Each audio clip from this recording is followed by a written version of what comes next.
देखो, हम सात संगतों में आ रहे हैं, बहुत अच्छी बात है। बाकी आत्माओं से तो लाख गुना अच्छे हैं, लेकिन यहां भी छटनियां होती रहेंगी। क्योंकि जो आत्मा अपने गुरु को भगवान नहीं मानेगी, पर वो आत्मा उनको सत्संगति में भी नहीं टिकने देगा, वो भक्ति के लायक नहीं है। परमात्मा किसी न किसी बहाने से उनको निकालेगा। तो कोशिश करो भाई इस परमात्मा के चरणों में पड़े रहने की। अब देखो, जो बातें हम भाई बहन यहां बैठ के कर रहे हैं, परमात्मा की महिमा, चर्चा, उनके सत्संगों पे विचार विमर्श, और गुरुदेव ने भी क्या बताया कि पुण्यात्माओं, सत्संग इस कान से सुनोगे, इस कान से निकाल दोगे तो भला नहीं होने वाला। मैं सुना दूंगा और तुम सुन लोगे कि वाह जी वाह, गुरु जी ने क्या बात कही, बहुत अच्छी बात कही, और विचार तुमने उन पे किया नहीं, तो सत्संग सुनने का भी क्या फायदा। जैसे गुरु जी ने बताया कि एक आदमी है, वो जा रहा था पहले रास्ते से, पहले की बात थी, कहीं जा रहा था रिश्तेदारी में, तो रास्ते में देखा कि एक पंडित जी जो है अपनी वो कथा कर रहे हैं। उसने सोचा भाई, कहते हैं सत्संग भले थोड़ा ही सुन लो, बहुत अच्छी बात है, सुनना चाहिए। वो बैठ गया वहां पे सत्संग सुनने के लिए। अब पंडित जी आधा घंटे तक संस्कृत में बोलता रहा। अब उस समय संस्कृत किसी के समझ में आती नहीं थी, संस्कृत में बोलता रहा, बढ़िया बढ़िया श्लोक, मीठी मीठी वाणी। उसने देखा, रे ले भाई टाइम हो गया, अब चलते हैं, बहुत सुन लिया सत्संग। वो सुन के चल दिया वहां से। रास्ते में गया तो एक गवाला था, भेड़ बकरियां चरा रहा था, गर्मी का टाइम था। पहले प्यार प्रेम भाईचारा बहुत अच्छा होता था। उसको आवाज लगा के बोल दिया, भाई साहब आ जाओ आ जाओ, गर्मी ज्यादा, 2 मिनट बैठ जाओ, पेड़ के नीचे पानी वाणी पी लो, आ जाओ आ जाओ। उसने भी देखा थोड़ा आराम कर लेते हैं, बैठ गया। कहां से आ रहे हो? भाई फलाने फलाने गांव से आ रहा हूं। अच्छा, और भाई रास्ते में थोड़ा सा मैं सत्संग सुनने के लिए बैठ गया था। अच्छा, सत्संग सुन के आए हो? भाई मुझे भी बताओ, मुझे भी समझाओ, महापुरुष ने क्या कहा, क्या बताया। भाई मैं तो देखो जा नहीं सकता सत्संग में, मैं तो पाड़ी हूं, गाय भैंस चराता हूं। भाई आप ही बता दो, क्योंकि भगवान कहते हैं, एक ने कही दूजे ने मानी, कहे कबीर वो दोनों ज्ञानी। सुना दो महात्मा जी ने क्या कहा। तो वो बोला, भाई क्या बताऊं, बोलो बहुत गजब की बात कही। बोलो ओहो, ऐसा सत्संग ना देखा ना सुना। तो बोले थोड़ा सा मुझे भी बता दो, मेरा भी आत्म कल्याण हो जाए। बोले भाई ये तो पता नहीं वो कह क्या रहा था, लेकिन भाई वैसा सत्संग ना देखा ना सुना आज तक। तो पुण्यात्माओं, खाली गुरुदेव के सत्संगों को सुनने से और ये गर्दन हिलाने से बात नहीं बनेगी। हमने विचार करना पड़ेगा, चिंतन करना पड़ेगा कि क्यों ये परमात्मा रातों को 2-2 बजे जाग जाग के हमारे को जगा रहा है। देखो, हम तो सत्संग सुनते समय भी बरवाड़ा में सो जाया करते थे आश्रम में, क्योंकि हमारी तो बुद्धि काल के हाथ में है सबकी। और मालिक क्या बोल रहे हैं, देखो भगवान अपनी जिम्मेदारी निभा रहा है, लेकिन हम नीच, हम इतना भी विचार नहीं करते। अरे वो तो कर रहा है, हम तो सुन भी नहीं रहे। और क्या कहा परमात्मा ने कि मैं भगवान का दोषी हो जाऊंगा। मैं अपने आप को छुपाते हुए कह रहे हैं कि मैं जिस मकसद के लिए आया हूं, जिस काम के लिए आया हूं, वो काम अगर मैंने पूरा नहीं किया तो भगवान मेरे से जवाब मांगेगा फिर ऊपर। अपने आप को छुपाते हुए कह रहे हैं हमें जगाने के लिए कि तुम जिस मकसद से बरवाला आश्रम में आए हो, सत्संग में जाते हो, साथ संगत में जाते हो, अगर तुमने वो काम नहीं किया, ध्यान से बैठ के सत्संग नहीं सुना, मालिक के वचनों पे ध्यान नहीं दिया, तो तुम भी भगवान के दोषी हो जाओगे। और पुण्यात्मा, इस दास को जो परमात्मा ने मजदूरी दी है या अनमोल दे रखी है, और इस दास को उसी दिन से ये एहसास हो गया था कि परमात्मा ये शरीर भी तेरे काम आ जाए, इस टुकड़े टुकड़े भी मालिक आपके काम आ जाए, मेरी मिट्टी सफल हो जाएगी। तो इस दास ने जब से ज्ञान हुआ है उसी दिन से दिन और रात एक कर रखा है।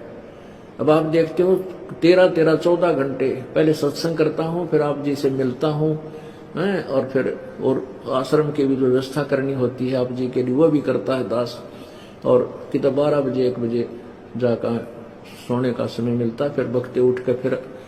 तो ऐसे ही जब से इस मार्ग का दास को एहसास हुआ है, प्राप्ति हुई, आदेश हुआ है, उसी दिन से ये वर्षक प्रयत्न और ये परिश्रम दास का चल रहा है, और ये सफल हो गया प्रभु की कृपा से।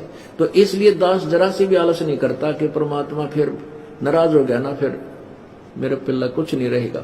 तो हर तरह, हर मर्यादा में रहता हुआ, हर पॉइंटों से बचता हुआ परमात्मा के गुणगान करता हूं।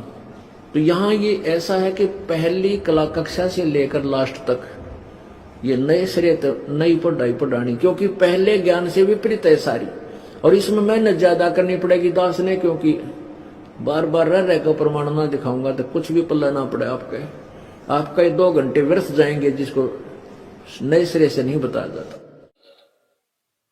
तो भाई जब वो परमात्मा हमारे लिए इतना अथक प्रयास कर रहा है, तो हम लोग तो खाली बैठ के, खाली हमारे को तो सुनने में भी दिक्कत आ रही है, बताओ।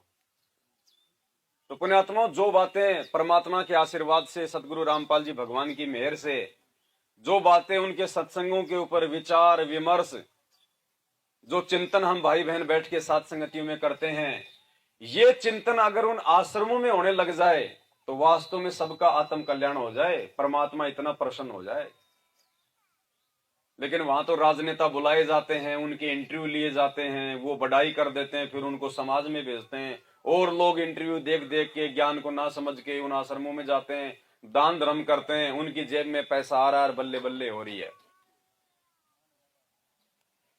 ये हाल हो रहा है वहां पे। जबकि भगवान आया क्यों था, भगवान ने हमें क्यों नाम दिया, क्यों ज्ञान दिया, क्यों आज भगवान जेल में बैठा हुआ है, किस चीज का इंतजार कर रहा है, हमारी क्या जिम्मेदारियां बनती हैं, सब भूल गए। तो याद केवल परमात्मा ने साथ संगत वालों को दिलाया है, क्योंकि हम योग्य हैं, हमारे को भगवान ने भक्ति का उत्तराधिकारी बना दिया। तो हमने भी अब पीछे नहीं हटना है। अगर कोई भगत गलती करता है साथ संगत में आके या साथ संगति से जुड़ के, उस भगत को देख के साथ संगति से दूर मत हट जाना। वो अपने कर्म फोड़ेगा, तुम अपने कर्म बनाओ भाई। छोटी छोटी बातों को लेके बीच में मान बढ़ाई को नहीं डालना हमने। वो भगत ऐसे कह रहा था, वो ऐसे कह रहा था, मैं उसके साथ में नहीं जाऊंगा, वो साथ संगति में जाएगा तो मैं नहीं जाऊंगा। अरे कोई जमीन का बंटवारा हो रहा है क्या वहां पे? अरे मालिक ने 5 गुण बताए, शील, संतोष, विवेक, दया और अक्षमा। जब तक हम अपने जीवन में इन गुणों को लागू नहीं करेंगे कैसे भला होगा? तो मालिक कहते हैं, जेता घट तेता मता, घट घट सोच विचार, और जा घट हार न जीत है, ता घट ब्रह्म। उसके घट में सतगुरु समाएगा, जिसके घट में, जिसके अंतर में, जिसके हृदय में मान बढ़ाई, अहंकार, हार जीत की भावना, छोटी छोटी बातों को लेके मनमुटाव, लड़ाई झगड़ा ये ना हो। तो आप ये ना सोचो कि हम सबका आत्म कल्याण हो जाए, हम सभी एक साथ सतलोक जाएंगे। नहीं, ये सोचना कि इस धरती पे भगवान केवल मेरे लिए उतरा, मेरे लिए, और मैंने अपने आप को पाक साफ करना है, साफ सुथरा करना है। मुझे मेरे बराबर वाले से कोई लेना देना नहीं है, मेरी माँ बहन भाई से मुझे लेना देना नहीं है। वो भक्ति करेंगे तो अपने लिए करेंगे, मैं केवल अपनी जिम्मेदारी निभाऊंगा उनके लिए बस। ये सोच के भक्ति करेंगे ना कि गुरुजी स्पेशली मेरे लिए आए, मेरे लिए, मुझे हंस बनाने के लिए, तब पुण्यात्माओं हम भक्ति कर पाएंगे, टिक पाएंगे। दूसरों को देख के भक्ति करेंगे, जिंदगी में नहीं कर पाएंगे। कि वो भगत भी साथ संगति में जाता है, वो तो ऐसे कर रहा है, वैसे कर रहा है, वो तो अपने कर्म फोड़ रहा है, हमने थोड़ी फोड़ने हैं। और हमने दूसरों की केवल अच्छाइयों को ग्रहण करना है, उनकी बुराइयों को मत देखो। समझाना हमारा फर्ज है उसको, फिर भी नहीं मानता है तो भाड़ में जाए। मालिक कहते, आत्म प्राण उधार ही, ऐसा धर्म नहीं और। आत्म प्राण यानी अपने खुद के जो प्राणों का जो आत्म कल्याण करवा लेगा, जो अपनी आत्मा का जो उद्धार करवा ले, उससे बढ़ के दूसरा कोई धर्म नहीं है। तो अब हमने हर प्रकार से देखो, परमात्मा ने इतनी शिक्षा दे दी, इतना पढ़ा दिया। अरे 12 साल तक हम बच्चे को स्कूल में भेजते हैं, उसको पढ़ाई जाती है, वो भी नौकरी के लायक हो जाता है 12 साल में। और हमें पढ़ाते पढ़ाते 28 साल हो गई सदगुरु रामपाल जी भगवान को। अब भी ज्यादातर लोगों की बुद्धि नहीं खुल रही। 28 साल तक गुरुजी अगर किसी गधे को भी ज्ञान देते ना रोजाना 1 घंटे, वो भी बैकुंठ में जाने के लिए तैयार हो जाता। और संगत की हालत क्या हो रही है? राजनेताओं के चमचे बने फिरते हैं, रैलियां, धरने, प्रदर्शन, रोडों पे चिल्लाना। वेदों में प्रमाण है, कबीर साहब भगवान है। ये चिल्लाने से थोड़ी भगवान हो जाएगा। तुम्हें समझ में आ गया तो बैठ के भक्ति करो, दूसरों को प्यार प्रेम से समझाओ। ये दुनिया की तरह रैलियां निकालने की क्या आवश्यकता? ये तो ड्रामेबाजी है, ये तो पाखंड है, दिखावा है।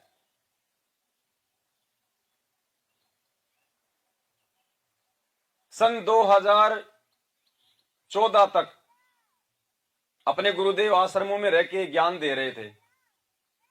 क्या कभी उन्होंने कोई कबीर प्रकट दिवस के ऊपर या गरीबदास जी के बोध दिवस के ऊपर या होली दिवाली पे कभी कहा कि बच्चों जाओ सब अपने अपनी गाड़ियों को सजाओ, श्रृंगार करो, फूल पत्ते लगाओ और अपने अपनी गाड़ियों की छतों के ऊपर मेरी फोटो लगाओ और बरवाड़ा से लेके हिसार तक रैली निकालो, रोडों पे चिल्लाओ, ट्रैफिक जाम करो, दुनिया को परेशान करो, ताकि दुनिया को पता चले कि कबीर जी भगवान हैं? किया कभी? ये पाखंड करने के लिए कहा कभी गुरुजी ने? तो ये कौन करवा रहा है? एक किस ब्रह्मांड का स्वामी करवा रहा है उनकी बुद्धि पे बैठ के, जो एक बार उसकी जकड़ में पकड़ में आ गया फिर वो उसकी चुटिया पकड़ लेता है, फिर उसकी बुद्धि का रिमोट उसके हाथ में है। जैसे रामचंद्र जी की खुद की पत्नी कौन ले गए ये तो पता नहीं, और पार्वती उसकी परीक्षा लेने के लिए सीता रूप बना के आई तो उसको पहचान गया कि हे दक्ष पुत्री माया, भगवान शंकर को कहां छोड़े आई। और खुद की पत्नी का पता उसका भगत लगा रहा, अनुमान बता रहा है। बताओ, भगवान को नहीं पता मेरी औरत कहां है, और एक भगत उसका एड्रेस लेके आ रहा है, तो वो भगत बड़ा को भगवान बड़ा। बताओ, तो ऐसे जो इसकी जकड़ में आ जाता है उसकी बुद्धि फिर इसके अंडर में हो जाती है।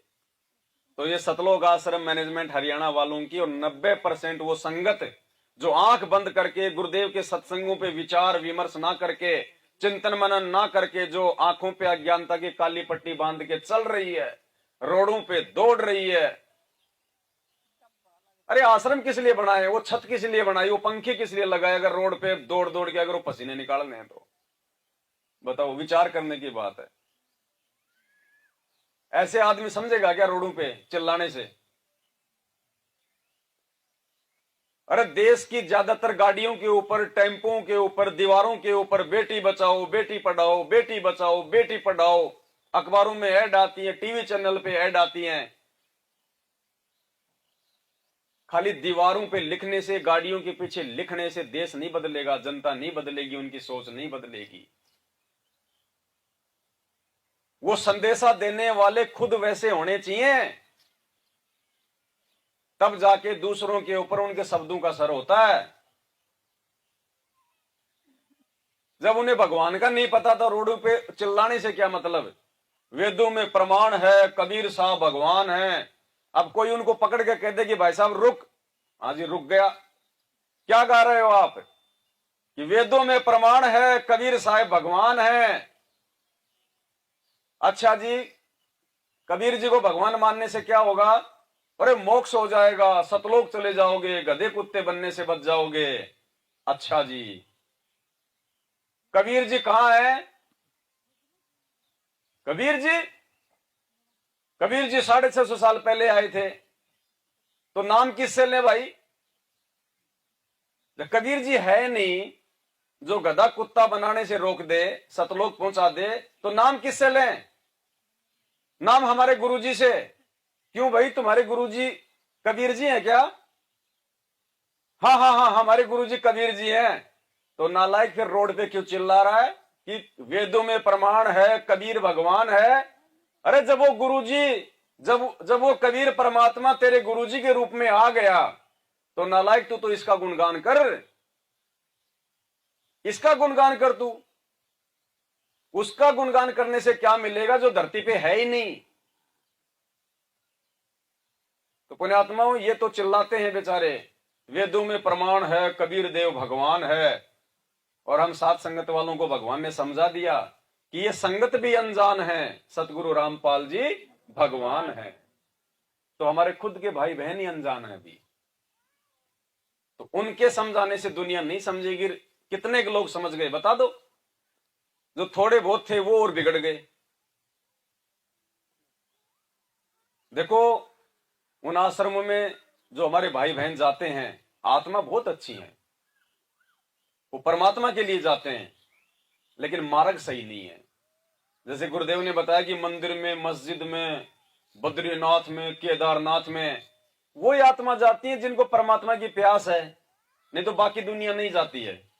शाम को लेके घुट्टी टिटी बन जाते हैं, और कोई बेचारा नंगे पैर लेके झंडार, हारे का सहारा बाबा खाटू श्याम हमारा, और पता नहीं कावड़ लाएगा और कहां कहां जाएगा। क्यों दौड़ रहा वो? क्योंकि वो परमात्मा की उसको प्यास है, लेकिन मार्ग सही नहीं है। तो इन आश्रमों में जितनी भी आत्माएं, हमारे भाई बहन जो जो फंसे पड़े हैं बेचारे, वो है तो अच्छी आत्मा, जाते हैं वो गुरुदेव के लिए, परमात्मा के लिए, लेकिन वे ऑफ वर्शिप उनको सही नहीं बताई जा रही, उनको नियमों में नहीं रहने दिया जा रहा, उनको मर्यादाओं में नहीं रहने दिया जा रहा। उन आश्रमों को राजनीति का अड्डा बना दिया गया है। जब इलेक्शन आते हैं तो कहते हैं गुरुदेव का आदेश आ गया, बीजेपी को वोट देना है। बीजेपी से बात बिगड़ गई तो कह देंगे गुरुदेव का आदेश आ गया, अब कांग्रेस को वोट देना है। मनमाना आचरण। जाट आरक्षण का समय आया तो गुरुदेव का आदेश बता के जाटों के आरक्षण में बैठा दिया। बताओ। और भगवान कहते हैं दुनिया से ती दोस्ती, पड़े भजन में भंग, एका एकी राम से या साधु के संग। अब बताओ, लाखों की संख्या में उन आरक्षण की भूख के लिए बैठे लोगों के बीच में आप भक्तों को बैठाओगे, भक्ति होने? अरे हमारे बीच में अगर 5 आदमी अगर जगत वाले आके बैठ जाएं और यहाँ के बीड़ी पीवे, उल्टी सीधी बात करें, हुक्का पीवे, हम परमात्मा की चर्चा भी नहीं कर सकते, दिमाग भारी हो जाएगा हमारा। और वहां लाखों की संख्या में तुमने हजारों भक्तों को बैठा दिया, कौन रमणी करेगा वहां पे? कौन ढंग से मंत्र कर लेगा? माता बहनों पे कुदृष्टि, उल्टी नजर, गंदी संदी बातें, दुनियादारी की बातें। बताओ।